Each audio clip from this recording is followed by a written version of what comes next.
আপনার কি হয়েছে বলুন তো? এরকম ক্যাবলা ক্যাবলা বিহেভ করছেন আর আকাশে তাকিয়ে কি দেখছেন? হ্যাঁ, তারা। তারা? আপনি চেনেন? চিনি তো। আপনি দেখবেন, হাসুন, আমি আপনাকে চিনিয়ে দিচ্ছি। ওই যে ওই দূরে দেখতে পাচ্ছেন, ওইটা হলো সপ্তর্ষি মণ্ডল। 7 জন ঋষিমুনি ওখানে বসে তপস্যা করছেন। ওই হলো বশিষ্ঠ, ওই হলো মরীচি, অঙ্গিরা, অত্রি, পুলস্ত, পুলহ, ক্রতু। আর ওই যে ওইটা দেখতে পাচ্ছেন, ওর নাম হলো কালপুরুষ, ধনুকধারী বীর। আর কালপুরুষের কোমরে যে 3টে নক্ষত্র জ্বলজ্বল করছে, সেটা হলো কালপুরুষের কোমর বন্ধ, মানে বেল্ট, রাইট? হ্যাঁ, বেল্ট। আর ওই যে নিচে, ঠিক নিচে যে তারাটা জ্বলজ্বল করছে, ওর নাম লুব্ধক, ওটা হলো কালপুরুষের কুকুর। হ্যাঁ, আপনি যখন কাউকে লাঠি দিয়ে মারতে যান তখন ঠিক এরকম দেখতে লাগে, শুধু কুকুরের অভাব। আছে তো, মানে ছিল ঘূর্ণিতে। টেপি, কালু, লক্ষ্মী, ভুতুয়া, বিরিঞ্চি, এদের তো আমি খাওয়াতাম। এখানে আসার আগে আমি পূর্ণা দিদিকে বলে এসেছি ওদের দেখভাল করতে।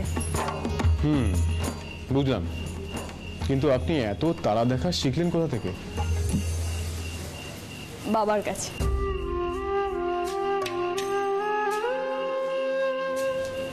মা চলে যাওয়ার পর আমি খুব কাঁদতাম তো, তখন বাবা বলতেন, মা ওই আকাশের তারা হয়ে গেছে।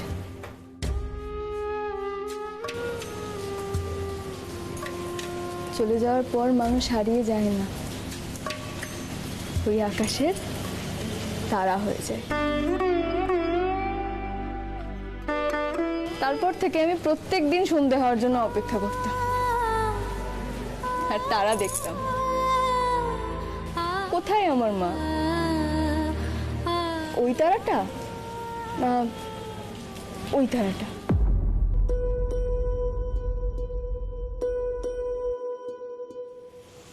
এরকম করতে করতে কবে যে সব তারা চিনে ফেললাম।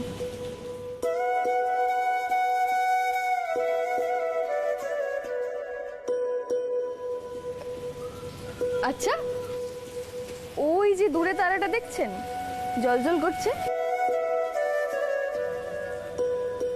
কি নাম বলুন তো? জানেন না তো? সোহাগ।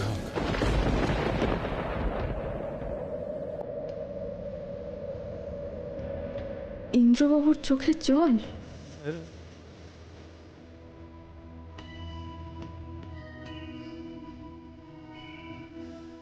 ইন্দ্রর একটা ফুটফুটে বাচ্চা মেয়েও ছিল, ওর নাম ছিল সোহাগ।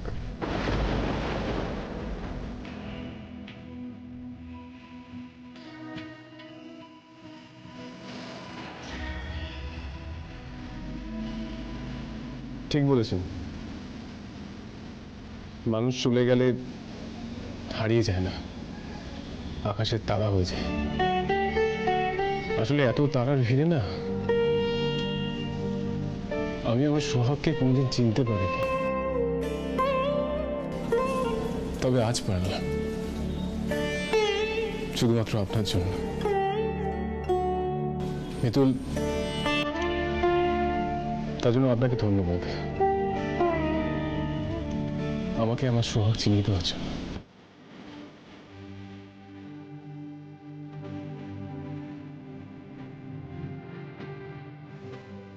আপনার ভেতরে যে কষ্টটা জমে আছে, আমি চাই সেটা লাঘব করতে, কিন্তু কিন্তু কি করে করব? আমি যে আপনাকে বলতে পারবো না ইন্দ্রবাবু। আমি আমি আপনাকে এ কি আপনি কাঁদছেন কেন? নিশ্চয়ই মা বাবার কথা মনে পড়ছে। মিতুল, কাঁদবেন না। মানুষের জীবনটা এমনই, মনের মধ্যে অনেক দুঃখ কষ্ট লুকিয়ে রেখে জীবনে এগিয়ে যেতে হয়। এটাই জীবনের নিয়ম। কি করবেন বলুন? তবে হ্যাঁ মিতুল, আপনাকে আরেকটা জিনিসের জন্য আমার ধন্যবাদ দেওয়ার আছে। কেন?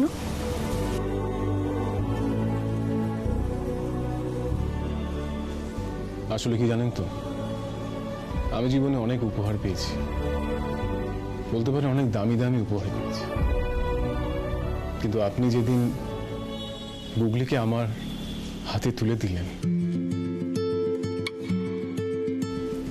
আমি সত্যি ভাবতে পারিনি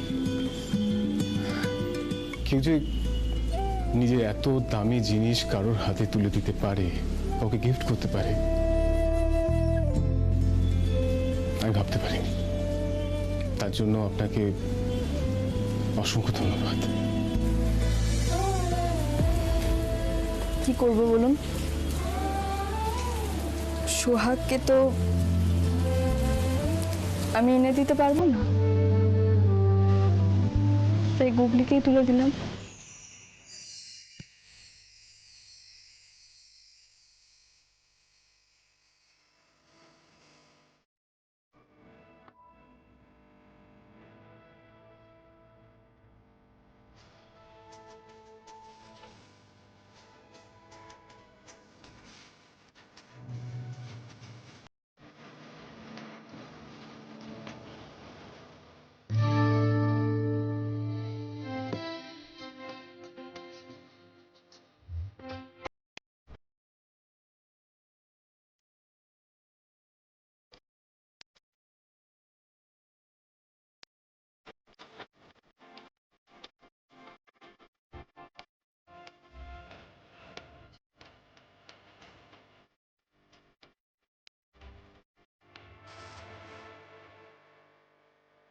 কি হলো? আপনি হাসছেন কেন? বেশ হয়েছে, বেশ লাইটটা জ্বলছে না। ওসব ছাইপাশ আপনি কেন খান বলুন তো? ছেড়ে দিন না। এই হচ্ছে আপনার সমস্যা, সুযোগ পেলে জ্ঞান দিতে ছাড়েন না। আমি আপনাকে জ্ঞান দিলাম? আচ্ছা, আপনি নিজে জানেন না এসব কত ক্ষতিকারক জিনিস? ওই দেখুন না, দেখুন প্যাকেটটা দেখান।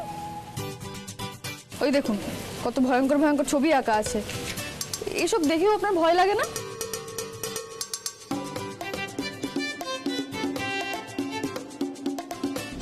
না, লাগে না। ভয় পান।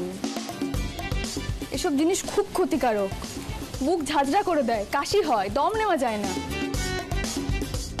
আমি আপনাকে চ্যালেঞ্জ দিচ্ছি, আপনি আমার সঙ্গে হেঁটে পারবেনই না, কারণ আপনার সে দমই নেই। ছেড়ে দিন না এসব, ফেলে দিন এসব ছাইপাশ, ফেলে দিন তো।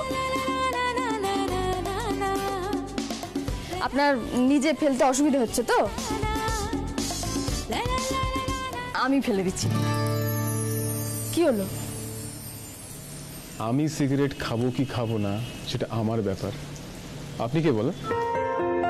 আরেকটা কথা, আমার গাড়ি থাকতে আমি দৌড় দিয়ে যাবো কেন?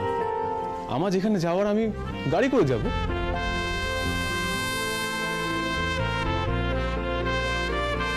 শুনুন, বুক ঝাঁঝরা হলে আমার হবে, আপনাকে ওটা আমি ভাবতে হবে না। আরেকটা কথা মাথায় রাখবেন, আপনার উপর না পৃথিবীর ভালো মন্দ করার ভার নেই। আমার যাই হয়ে যাক না কেন, তাতে আপনার কি? আমার কি মানে? আমার কিছু না। আমি আপনার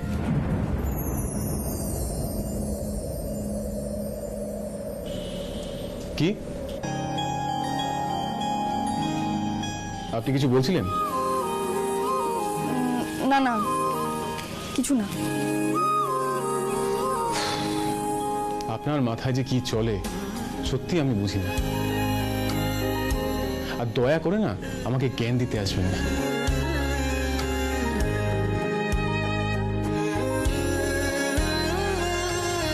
ইন্দ্রবাবুকে সিগারেটের কথা বলাটা ঠিক হলো না।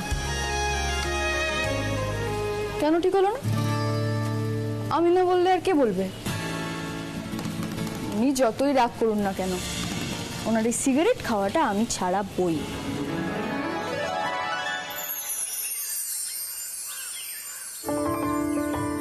গুগলি, তাড়াতাড়ি, স্কুলে লেট হয়ে যাবে। হ্যাঁ আসছি আসছি। গুগলি, তাড়াতাড়ি বসে পড়, তোর বুড়ো ছেলের পাশে যা। না মিতুল মা, আজকে না আমি সামনে বসবো না, কারণ কি এত বড় প্রজেক্টের বক্স নিয়ে আমি বসতে পারবো না। তুই সামনে বস আজকে। আমি? হ্যাঁ, কেন কি হয়েছে? সামনে বসা মানে তো ইন্দ্রবাবুর পাশে বসা। আমি ইন্দ্রবাবুর পাশে বসবো? কি হলো? আবার হাঁ করে কি ভাবছেন? চলুন, দেরি হয়ে যাচ্ছে তো। গুগলি, চলো চলো চলো চলো চলো।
দেখলেন তো এক্ষুনি কি হচ্ছিল? আপনি আপনি ঠিক আছেন তো? আপনার লাগেনি তো? চুপ, একদম চুপ।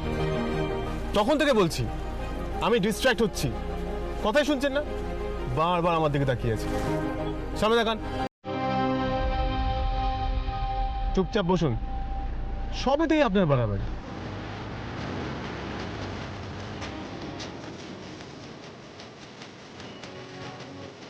আপনি আমাকে এভাবে বললেন ইন্দ্রবাবু? আমি কি এমন বাড়াবাড়ি করেছি? আপনাকে দেখলেই আমার অকারণ একটা উত্তেজনা, ভালো লাগা তৈরি হয়। কেন জানি না। কি হচ্ছে আমার সঙ্গে বলে বাবা?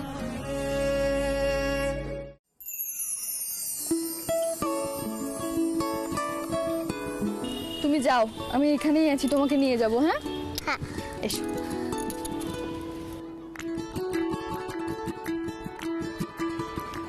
আমি অফিসে কাজ সেরে আপনাদের নিয়ে যাব, আর দয়া করে কোনো ঝামেলা করবেন না প্লিজ। চিন্তা করবেন না, আমি এখানেই আছি, কোথাও যাচ্ছি না। ওই যে আপনার পার্টনার চলে এসছে। সাবধানে। হ্যাঁ,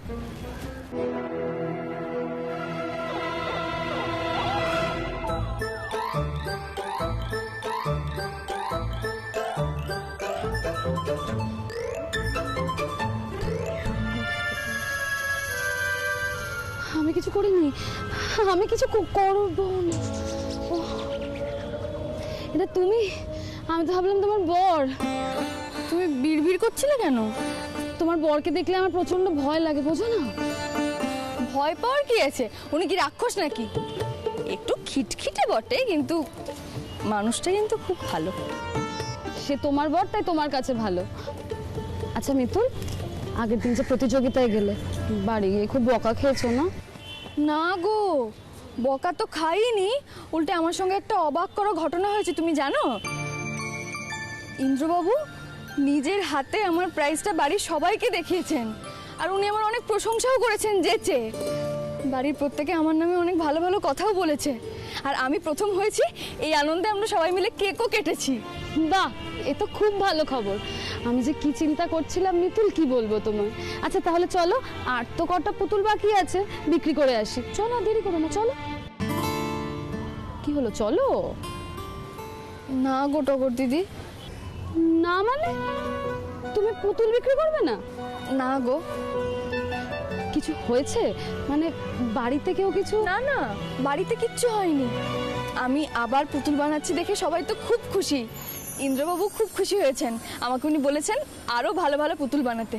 তুমি জানো, উনি আমাকে নিজের হাতে রং তুলি, পুতুল বানানোর আর যা যা সরঞ্জাম হয় সব কিনে দিয়েছেন। কিন্তু কিন্তু কি? আমি ওনার সঙ্গে কথা বলে যা বুঝেছি, আমি ঘুরে ঘুরে পুতুল বিক্রি করাতে ওনার আপত্তি আছে, তাই ওনার বারণ আমি অমান্য করতে চাই না গো। আচ্ছা টগর দিদি, তুমি আমাকে একটা কথা বলো। আমি তো ভেবেছিলাম আমার এই পুতুল বানানোটাকে উনি একদম মেনে নেবেন না, উনি আমার উপর খুব রেগে যাবেন, কিন্তু তেমন তো কিছুই হয়নি গো। বরং উনি আমার পাশে দাঁড়ালেন, আমার কাজটাকে সম্মান করলেন। আমি তো এইটুকুই চেয়েছিলাম বলো। তাই ওনাকে লুকিয়ে আমি আর কিচ্ছু করতে চাই না গো। বুঝেছি, কথা বলতে বলতে তো তোমার গাল লাল হয়ে যাচ্ছে মিতুল। মেয়েরা তো এটাই চায় যে স্বামীরা তার পাশে থাকুক। স্বামীরা যদি পাশে থাকে না, তাহলে মেয়ে মানুষ দুনিয়া জয় করে নিতে পারে। তুমি খুব ভাগ্যবতী এরকম একজন স্বামীতে। তাই না? তাই ওনার কি মেজাজ তুমি জানো? আমি কিছু বললেই কেমন একটা খ্যাট খ্যাট করে জবাব দেন। ওটাই তো আসল, মেজাজ করছে মানে তোমার খেয়াল রাখছে, বুঝেছো? জানো তো, একদম আমার কথা শোনেন না। কাল রাত্রে আমি ওনাকে সিগারেট খাওয়া নিয়ে কথা বলতে গেলাম, ব্যাস আমাকে উনি কতগুলো কথা শুনিয়ে চলে গেলেন। বললেন আমি সিগারেট খাই তো আপনার তাতে কি? আমার কিছু না বলো। উনি সিগারেট খাবেন, নিজের শরীরের ক্ষতি করবেন, আমি সেটা বসে বসে দেখবো বলো? না সত্যি, সেসব পারা যায় নাকি? আচ্ছা শোনো, আমি একটা কথা বলছি, সে যদি কথা না শোনে তাহলে জোর করবে, আর তাতেও না হলে সিগারেট আগুন যা আছে সব লুকিয়ে রেখে দেবে, বুঝলে? ঠিক বলেছো, ওসব খারাপ জিনিস খেতে ওনাকে আমি দেবই না। কিন্তু মিতুল, তাহলে তুমি আর পুতুল বিক্রি করবে না? বিক্রি করবো না কেন? পুতুল না বিক্রি করলে যে আমি আবার হারিয়ে যাবো গো টগর দিদি। কিন্তু এখন না, আমি আগে ওনার সঙ্গে কথা বলবো। যখন দেখবো ওনার মাথাটা একটু ঠান্ডা হয়েছে, তখন লুচি টুচি বানিয়ে গুগলিকে সঙ্গে করে নিয়ে গিয়ে কথাটা পারবো। তাহলে দেখবে উনি আর নাই করতে পারবেন না। ভগবানের কাছে প্রার্থনা করি যেন তোমাদের সম্পর্ক এরকমই সুন্দর থাকে। কিন্তু টগর দিদি, পুতুল বেচি না বেচি, তোমার সঙ্গে কিন্তু আমি ঘুরবো। তোমাকে আমার খুব ভালো লাগে গো। কতদিন পর আমার মনের মতো বন্ধু পেয়েছি বলো তো। আমিও ভাবতে পারিনি মিতুল যে আমি তোমার মতো এত একটা ভালো বন্ধু পাবো। আচ্ছা তাহলে তো তোমার আর যাওয়া হবে না, মেয়েরও তো স্কুল ছুটি হয়ে যাবে। আমি আজ আসি, তুমি কাল থেকে যেও, কেমন? একদম, তুমি এসো। এলাম। মিঠে সুখে ভাঙা গড়া খেলনা বাড়ি।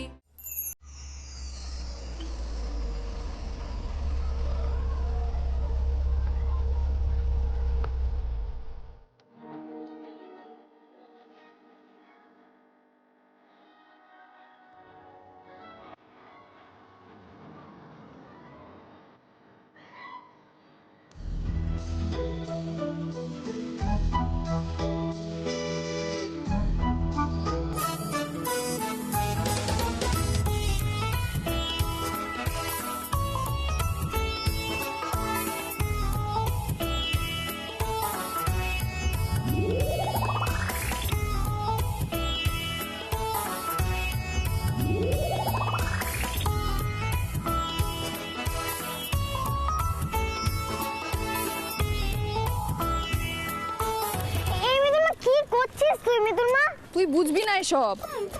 কি কর ছাড় না, যা যা যা, তুই যা গিয়ে বস, তুই পেছনে বস, আমি সামনে বসে যাচ্ছি, ঠিক আছে? এক মিনিট এক মিনিট এক মিনিট, পিছনে আপনি বসবেন, ও নয়, ও সামনে বসবে। গাড়িতে পুজো দিয়ে দিয়েছি, আর কোনো বিপদ হবে না। আমি পেছনে বসতে বললাম তো। আমি সিট বেল্টও বাঁধতে শিখে গেছি। পেছনে সামনে বসি না। আপনি পেছনেই বসবেন, কারণ আপনি পাশে বসলে না আমি গাড়ি চালাতে পারি না। আপনি পাশে বসে এত বক বক করেন, আপনি বোঝেন না যে গাড়ি চালায় তাকে কনসেন্ট্রেট করতে লাগে। বুঝতে পেরেছেন? ছোট্ট গুগলি যে বুদ্ধি আছে আপনার মাথায় সেটাও নেই, আপনি জানেন সেটা? তাই বলছি পেছনে বসুন, যান। আপনি যান, আমি যাচ্ছি।